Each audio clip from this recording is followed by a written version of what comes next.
Vous avez mentionné le risque de la prédiction au niveau du journalisme de données. Donc je voulais savoir si ça vous paraissait quelque chose de nouveau, si le journalisme n'avait pas toujours eu tendance à faire de la prédiction aussi. Par exemple, la théorie de l'agenda setting, j'aurais tendance à la relier peut-être à la prédiction aussi. Voilà. Donc dans quoi sinon on atteint un niveau différent de la prédiction, de la prédictibilité. Voilà, c'était plutôt pour renvoyer au débat, c'était pour provoquer une question. D'accord. C'était pour renvoyer au débat sur les big data qui permettent. Bah, en fait, si les géants du numérique actuellement, vous savez, c'est le fameux exemple qu'on prend, qui est souvent cité, qui est de dire que Google, là on entre on a plein de maladies partout à Paris, on va entrer dans des périodes de grippe. Bon, bah, Google est capable de prédire une épidémie de grippe et l'origine de cette épidémie de grippe 15 jours, 3 semaines avant les autorités sanitaires françaises, rien qu'avec les requêtes. Donc on pourrait penser qu'un groupe de presse, pourquoi pas, après tout, quand on consulte différents journaux, on fait aussi des requêtes, on passe du temps sur certains articles, on passe même du temps à défiler, à lire et à revenir, et même à taper des mots-clés dans les... Pourquoi on passe toujours aux journalistes de données, mais on ne passe pas aux données du journalisme, produites par les journaux eux-mêmes. Mais peut-être que les journaux... On parle toujours... Alors ça, j'aime bien, j'ai un collègue de l'INRIA qui met en avant l'épouvantail, il a raison à nombreux égards, l'épouvantail des données aux États-Unis, qui sont concentrées aux États-Unis. Il faut bien voir qu'en France, on concentre énormément de données aussi parce qu'on a des journaux en France. Hein. On a quand même des gens. Alors évidemment, il y a Wikipédia, enfin, je veux dire Wikipédia, oui, Wikipédia, mais Google, Facebook, etc., qui collectent énormément, Twitter, qui collectent énormément de données, mais on a aussi quand même des sites. Le Monde est très consulté en France quand même. Enfin, il y a quand même pas mal de sites comme ça. J'allais dire même le Bon Coin, ça peut paraître étrange, mais c'est intéressant pour connaître, par exemple, le type de modèle de voiture, prédire l'avenir du modèle à un semestre, à un trimestre, les évolutions des ventes de voitures. Peut-être que même le boncoin.fr, qui n'est pas une firme française, je fais une erreur, mais sur Le Monde ou sur l'Automobile Magazine, je ne sais pas, cette presse, par exemple, sans parler donc en restant sur la presse, eh bien, les requêtes des internautes, ça peut très bien prédire, et finalement, ces journaux peuvent se permettre à ce moment de faire du journalisme de données et de dire, bah voilà comment le secteur de l'automobile, les ventes de l'automobile le mois prochain, voilà, on peut même vous produire ces données-là. Donc on peut faire du prédictif. Alors du prédictif, c'est plutôt du prédictif sur des groupes sociaux, hein, ou sur des catégories, des secteurs, mais pourquoi pas aussi du prédictif individuel à terme, c'est-à-dire de dire aux individus, ah vous avez lu tel article, tel article, tel article, eh bien on vous suggère cet article-là. C'est déjà quasiment le cas, hein, les articles recommandés, et qui sont, à mon avis, il faudrait peut-être faire un petit test, ça serait une petite expérimentation, de voir si les articles recommandés sur certains est-ce qu'ils ne changent pas d'un ordinateur à un autre, d'un individu, d'un utilisateur à un autre, selon je sais pas, vous utilisez Chrome ou vous utilisez Safari, ou vous utilisez Firefox, est-ce que ça ne change pas si vous l'utilisez dans le 7e arrondissement à Paris ou si vous l'utilisez à Saint-Ouen ou à Saint-Denis, est-ce que ça ne change pas les recommandations dans la presse? Est-ce que déjà les journaux en France ne commencent pas à faire ce genre de... Voilà, donc c'est des champs ouverts. Évidemment, il y a énormément d'autres aspects que... Alors, je ne suis pas un spécialiste du journalisme de données et du journalisme... j'ai lu quelques repères sur le journalisme, mais je n'ai pas été au-delà. Mais voilà, mais je pense que c'est dans ce sens-là, voilà, qu'il y a des problèmes avec le côté prédictif. Merci. Olivier? Oui, bonjour. Alors, je suis Olivier Trédan, si je dois me présenter. Donc, je suis chercheur associé au CRAP à Rennes, laboratoire de sciences politiques qui travaille sur le journalisme, et chargé de mission à la fois au Conseil général d'Ille-et-Vilaine et à la ville de Rennes. Et j'avais une question purement pratique, c'est le comment. Comment est-ce qu'une banque capte ces données personnelles? Quels sont les outils qu'ils ont pu mettre en place? Ah, bah, comment elles font, bah, c'est simplement, je sais pas, vous êtes parti en vacances, vos centres d'intérêt, vous partez en vacances beaucoup dans les pays, dans certains types de pays, par exemple, vous partez en Amérique du Sud, bah, votre banque, elle est souvent la première à le savoir. Si vous bougez au Brésil, par exemple, un pays au hasard comme ça, si vous partez dans le nord du Brésil, si vous allez à Natal, eh bien, votre banque, souvent, est la première à le savoir, parce que si vous avez un problème, vous voulez retirer de l'argent, etc., bon, bah, vous payez un billet d'avion, bah, donc votre banque, en fait, fait des relevés en permanence sur vous, et à partir de là, il y a du traitement algorithmique derrière, et ça fait du profiling, du scoring, comme on dit, ça permet de savoir, par exemple, si vous êtes un panier percé, votre banque est la première à le savoir. Donc à partir de là, alors en général, donc si vous venez emprunter de l'argent à votre banque, eh bien, elle va vous dire voilà votre taux de crédit qui sera peut-être pas le même que quelqu'un qui est moins panier percé, qui est moins dépensier, etc. Ce qui veut dire qu'il y a la production de données, de bases de données à l'intérieur. Et c'était aussi le lien qui était exposé entre Facebook et les banques, sur un cas précis. Alors là, c'est là que ça devient intéressant, effectivement. C'est que les banques font de l'outsourcing dans leurs données de plus en plus. Et je pense que ça fait un petit moment Facebook est consulté. En fait. Je pense que votre conseiller bancaire, de temps en temps, va voir ce que vous faites sur Internet. Hein, tout comme, enfin, moi j'ai des exemples dans des entreprises. Un collègue, un ami qui travaille dans une entreprise qui n'est pas très pro-environnement et qui avait conseillé vivement à une jeune recrue d'effacer, de faire par tous les moyens d'effacer une pétition en ligne qu'il avait signée 4 ans auparavant pour une association environnementale, pro-environnement. On ne travaille pas dans certaines entreprises en ayant signé des pétitions. Donc je pense que c'est assez facile à vérifier tout ça. En fait, hein. Vous avez des analystes qui sont là pour ça et qui savent faire fonctionner les outils de fouille de données et autres et qui arrivent à reconstituer du profilage. Je pense que ça, c'est pas très difficile. Et le pire, c'est que les individus eux-mêmes sont souvent pas au courant. En fait, hein. Il y a un exemple qui a été donné dans le New York Times qui était intéressant, pas dans la banque, mais dans les... Vous connaissez cet exemple certainement, bon, je le cite souvent parce que c'est un exemple qui est assez marrant. C'était Target, c'est une chaîne de magasins aux États-Unis. Et dans Target, donc un père de famille, un jour arrive devant le directeur du magasin et lui dit « Mais qu'est-ce que c'est que ces histoires ? Ma fille, vous lui envoyez de la pub pour de la layette, des vêtements. Elle n'est pas enceinte, vous voulez qu'elle tombe enceinte ou quoi ? Enfin, elle a 15 ans, je ne sais plus, 15-16 ans. Vous voulez qu'elle tombe enceinte ? Elle a peut-être autre chose à faire à 15-16 ans que tombe enceinte. Hein. Alors, il tombe sur le directeur du magasin. Le directeur du magasin « Oh, excusez-moi, mais vous savez, je me renseignais. » Et puis, 15 jours après, le directeur du magasin, je ne sais plus s'il le rappelle ou si le père de famille le rappelle, mais enfin, le directeur du magasin dit en fait, on n'a pas trouvé le truc. Et le père de famille dit non, c'est moi qui m'excuse, en fait, ma fille est vraiment enceinte. Mm-hmm. Donc le magasin Target est la chaîne de magasins, un peu comme, je sais pas, comme si Auchan était au courant que vous avez contracté telle maladie ou que vos enfants vous allez être grand-père, etc. Donc et ça c'est quelque chose d'assez incroyable. Pour rester sur le prédictif, hein. C'est assez phénoménal comme exemple parce qu'il est très explicite. Mais je pense que c'est... En plus, c'était une fuite de la part des directeurs marketing. Ça n'aurait jamais fuité si, de l'intérieur, on ne l'avait pas su. Un peu comme Prism, si on ne l'avait pas su de l'intérieur. Enfin, il y a des... Oui, Valérie ? Alors, moi, j'ai une question. D'abord, je vais me présenter. Valérie Jeanne Perrier, donc enseignante et chercheur au CELSA, et donc j'ai collaboré avec toute l'équipe au projet Jourdain. La question que j'avais, c'est plus une réaction par rapport à votre discours et votre point de vue. On sent qu'avec votre posture d'économiste, il y a toujours de manière sous-jacente la question de l'éthique. Qu'est-ce qu'on fait avec la donnée ? Et donc ma question, c'était, dans les modèles économiques d'analyse des données, est-ce qu'il y a des contreparties éthiques ? C'est-à-dire, et comment elles sont modélisées, comment elles s'expriment dans la recherche que vous menez ? J'allais dire, maintenant ça va, je suis plus en économie officiellement, je suis en infocom. Un jour, on nous avait posé cette question, des économistes, comment vous considérez l'éthique en économie ? Et moi, j'avais répondu, mais non, on est sans foi ni loi en économie, on n'a pas d'éthique.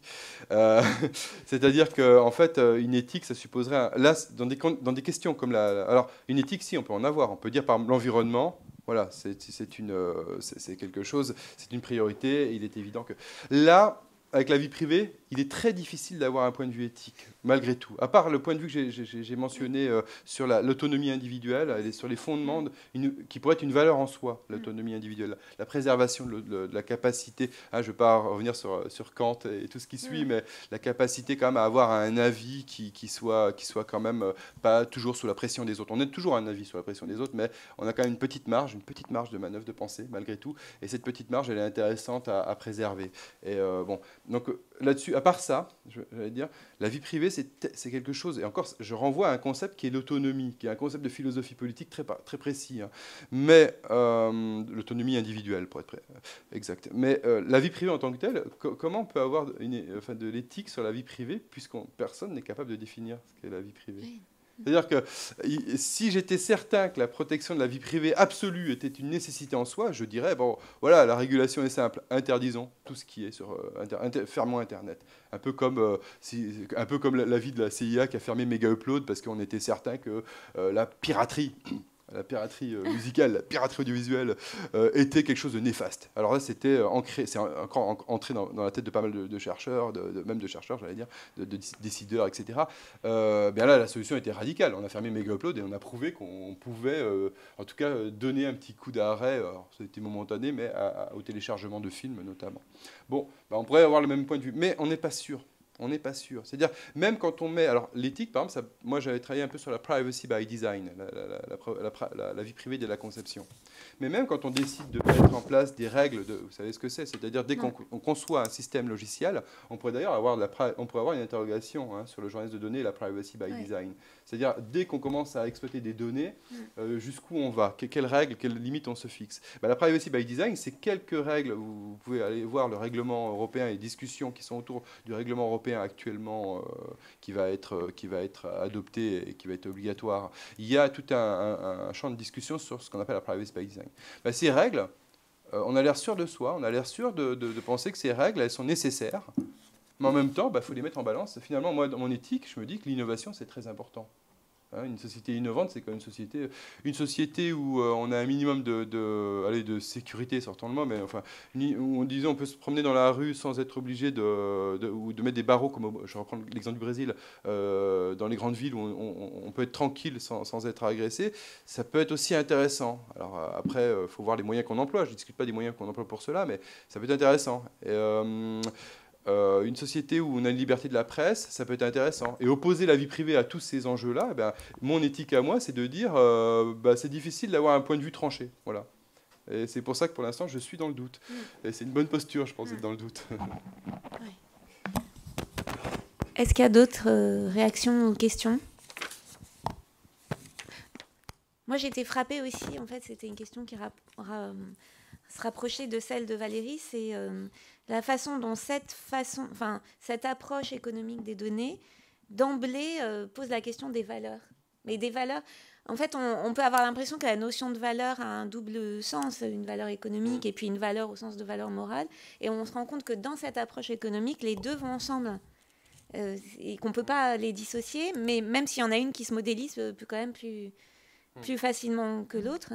Et ce qui m'avait frappé aussi dans l'article de Réseau, c'était le fait que c'était justement qu'il y avait aussi une limite à la valeur des données. Enfin, c'est-à-dire que c'est pas une valeur absolue, la donnée, et notamment que quand il y en a trop, elles ne valent plus rien. Enfin, il y a cette fameuse question de l'embouteillage, je crois que tu en parles dans l'article. C'est-à-dire que là aussi, il y a une logique de raréfaction, de singularisation. Trop de données, tu l'as donné. Voilà, donc c'est cette question des valeurs. Par exemple, malgré tout, dans ce que tu disais, il y a une sorte de consensus qui, lui, n'est pas remis en cause, qui est la question de l'autonomie individuelle. Ça, c'est une espèce de terminus ab quo, et là, on ne va pas rediscuter Kant, par exemple. On part de l'idée que Kant, c'est nous. Si on est là pour parler de ça, c'est parce qu'il y a eu Kant, en fait. Et qu'il y a eu la Déclaration universelle des droits de l'homme, etc. Donc, il y a quand même bien une valeur socle qu'on ne discute pas. Et j'ai quand même en même temps l'impression que dans l'approche que tu as et qu'ont les gens avec qui tu travailles, il y a peut-être une sorte de prise de parti sur laquelle on se rencontre, bien sûr, qui peut-être n'est pas partagé par d'autres. Donc, est-ce que tu peux juste nous dire un mot sur... Est-ce qu'il y a un conflit, par exemple ?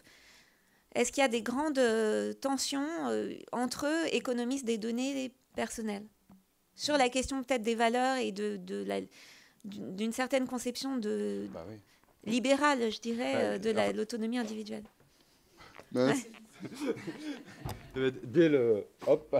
Dès le départ, en fait, j'allais dire. Dès les années 70, parce que les économistes, je citais Hirschleifer, je vous conseille de lire, c'est un numéro spécial du journal. C'est un truc d'économiste, mais c'est des économistes qui ne modélisent pas, donc ça reste c'est pas écrit en grec, c'est pas écrit en grec ancien, c'est écrit en anglais, pardon. Donc c'est littéraire. Mais c'est des débats entre économistes dès le départ. C'est-à-dire que pour certains, les valeurs, et j'ai cité plusieurs noms, mais un des grands noms, c'était au départ, c'est Richard Posner qui défend une valeur, qui dit la privacy, d'ailleurs il remet en cause la privacy parce qu'il dit la privacy c'est un droit à la dissimulation. C'est un peu comme un vendeur vous cache, veut vous vendre une voiture ou une machine à laver, elle est défaillante, il le sait, c'est un produit défectueux. C'est un peu pareil. Donc là, on dirait, il y a Dole ou je sais pas quoi, enfin, il y a tromperie sur la marchandise. L'individu qui mobilise la privacy, c'est quelqu'un qui cherche à se protéger. Donc là, il y a quand même des... Et face à lui, il y a Jack Hirschleifer, c'est toujours cet autre économiste, et je pense que c'est une perspective que je n'ai pas creusée ensuite, mais qui me semble toujours très ouverte, très intéressante. C'est de dire, ben non, mais attendez, la vie privée, c'est pas on n'oppose pas vie privée, vie publique au sens vie privée, vie secrète, vie publique, mais vie singulière, vie publique. Vie privée, c'est vie particulière, c'est différent. C'est pas forcément le logement, la violabilité du domicile, ça va plus loin que cela en fait. Et en ce sens-là, oui, c'est pas. Alors ça peut être discuté. Après, on peut ne pas être d'accord. Alors il y a un autre économiste, il y a eu un autre débat encore par la suite, suite notamment aux travaux de sociologue communautariste Ezioni qui dit non à l'État, non aux individus, oui à la communauté. C'est-à-dire que la communauté peut vous surveiller et c'est encore mieux. Il faut rétablir le village partout. Alors j'ai été tenté de répondre à cet individu, mais Facebook est un grand village. Mais l'idée, c'est qu'il y a eu un débat entre cet Ezioni et puis un autre chercheur, dont je ne me souviens plus du nom, mais qui était intéressant, qui disait, mais attendez, arrêtez, l'autonomie peut concilier beaucoup de choses. C'est-à-dire que c'est pour ça que j'ai dit la sécurité, c'est une fin aussi, c'est une valeur en soi. Mais j'ai dit, mais je ne me prononcerai pas sur les moyens pour atteindre la sécurité. Pourquoi? Parce que je n'ai pas sous-entendu, je pense que quand on dit sécurité, on pense moyens policiers, moyens de justice, moyens de surveillance, etc. Non. Je pense que, par exemple, la vie privée peut être un énorme moyen pour garantir la sécurité des individus. C'est-à-dire des individus autonomes, c'est des individus qui ne se laissent pas contraindre dans un mouvement identitaire, qui ont une marge de manœuvre pour se dire « Bon, ok, je suis de telle religion, mais je ne vais pas forcément tuer les autres avec une bombe. Je peux aussi m'exprimer différemment. J'ai aussi une liberté, une autonomie, une moyen de... » Enfin, il y a peut-être... les individus autonomes sont peut-être plus capables, plus aptes de vivre que des individus qui seraient soumis à des moyens policiers, de surveillance, etc. Et donc, on peut trouver quand même des moyens de... Alors je dépasse le cadre de l'économiste pour justement, c'est pour ça que à la fin je disais attention, j'ai été économiste dans une vie antérieure, je continue à utiliser les moyens d'économie, mais j'essaye de dépasser un peu le simple cadre de la pensée économique, mais le seul cadre de la pensée économique, mais voilà, poursuivre la vie privée, ça peut se concilier avec l'ordre public, puisque ça peut permettre, des individus autonomes sont des individus qui ne sont pas forcément, recourront pas à la violence pour un oui ou pour un non, mais qui sont capables de... Pareil, poursuivre l'objectif de vie privée, mais si on ne pense pas vie privée, vie secrète, mais si on pense vie privée, vie singulière, vie autonomie individuelle, ça peut aussi concilier l'innovation. C'est bien quand même d'avoir des individus qui ne pensent pas comme les autres, c'est-à-dire des individus qui sont sur Facebook et qui sont sans arrêt sous la pression. Je renvoie à la psychologie du développement. La psychologie du développement nous dit quoi? Nous dit un enfant à qui qu'on empêche de mentir ou qu'on surveille en permanence quand il dessine comme un artiste. Je ne sais pas, si vous peignez, vous n'allez peut-être pas avoir quelqu'un derrière vous en train de vous regarder parce que ça va vous contraindre, vous n'allez pas faire quelque chose que vous ne feriez pas autrement. Un enfant, c'est pareil. Quand il se développe, il a besoin de pouvoir mentir. Ça ne veut pas dire que c'est bien de mentir, ça veut dire qu'il a quand même besoin de construction identitaire par rapport à sa construction, en tout cas de son identité, de sa personnalité, pardon. Donc ça, c'est un peu pareil. On pourrait imaginer, alors je ne veux pas faire encore une fois, il y a des points positifs, des points négatifs, je ne vais pas aller du côté sombre de la chose, mais Facebook, vouloir faire respecter la vie privée sur Facebook, c'est pas forcément que le secret, c'est aussi peut-être apprendre aux gens à échapper un peu, à préserver leur petite marge de manœuvre par rapport à la pression sociale. Et ça peut être intéressant parce que ça fait des individus plus innovants. Donc pour l'innovation économique, l'innovation techno, l'innovation sociale, ça peut être intéressant aussi d'avoir des individus. Donc on peut concilier, on peut trouver des terrains de conciliation. C'est pas si tranché que cela. Mais ça veut dire qu'on considère l'innovation comme une valeur, par exemple. Oui. Une dernière question, puis après on fera notre pause. C'est pas exactement une question, mais oui, c'est une question. Et en fait, tu me présentes. Je ne comprends pas trop. Je ne connais pas vos données personnelles. Oui. Je vais vérifier après sur Facebook. Persia Gouscous Yanakou, je suis enseignante-chercheuse à l'université Blaise Pascal, à Clermont-Ferrand, à Vichy. Voilà. Docteur en info commun. Alors, je ne comprends pas trop, en fait. Je comprends la vie privée, en fait, comme la définition que vous donnez à la vie privée. Par contre, je ne comprends pas trop la définition que vous donnez à la vie publique. Et pourquoi une vie singulière, en fait, et tout ce qui est singularité, etc., s'oppose à ce qu'on considère, en fait, comme vie publique. En fait, je vois... Est-ce que vous considérez finalement la vie publique comme une chose? Vous avez parlé de pression, par exemple, sur les singularités, etc. Donc, je vois quand même une opposition un peu... voilà. Alors, je vous renvoie, je vous renvoie à mon ouvrage. Mais c'est parce que en fait, c'est ce que je disais en fait. Hein. Moi, je suis pas du tout dans une opposition vie privée vie publique. Je crois pas. Enfin, je crois pas un instant à cette opposition. Je pense que c'est tellement maillé que même pas. Mais je parle même pas d'interpénétration. Je parle de maillage. C'est-à-dire. Oui, voilà. Bah, maintenir sa vie privée, par exemple, c'est avoir le droit de ne pas mettre de cravate, par exemple, dans certains cercles.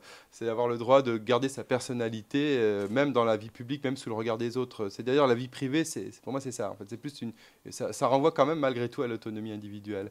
En tout cas, je me raccroche à cette branche parce que sinon, je vois pas ce qu'est la vie privée.